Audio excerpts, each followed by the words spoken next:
අතීතේ මේ ලෝකෙ හිටපු අම්මලා ගොඩාක් ගුණ සම්පන්න. අද වර්තමානයේ අපිට දකින්න ලැබෙන මව්වරුන්ට, ඒ කියන්නේ තරුණ පරපුරේ ඉන්න මව්වරුන්ට වඩා අතීතේ අපේ ආච්චි අම්මලා මුතුන් මිත්තන් අපේ අම්මලා කියන්නේ දැන් අවුරුදු 60 70 වයස තියෙන අම්මලා අද කාලේ ඉන්න තරුණ අම්මලාට වඩා ගොඩාක් ගුණ සම්පන්න. ඒ නිසා අතීතයේ ගොඩාක් පින්වන්ත මිනිසයන් මේ මනුස්ස ලෝකෙට ආවා.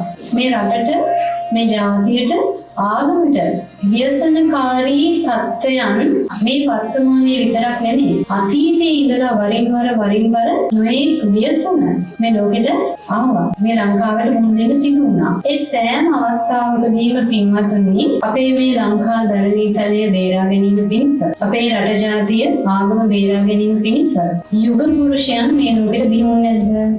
බිහි වුණා. අනගාരിക ධර්මපාලතුමා, වලිසින්න හරිස්චන්ද්‍ර මෙතුමා, ඊළඟට මිගෙට්ටුවත්තේ ගුණානන්ද ස්වාමීන් වහන්සේ, අසරණ සරණ තරණංකර ස්වාමීන් වහන්සේ අපේ මේ ලංකාව නොයේ ව්‍යසනකාරී තත්ත්වයන්ට පත් වූ අවස්ථාවල ඒ ව්‍යසනයෙන් බේරා ගැනීම පිණිස දිව්‍ය ලෝකෙ ඉඳලා ඒ වෙනුවෙන්ම ආපු මනුෂ්‍යයන් අතීතයේ මේ ලංකාවේ බිහි වුණා.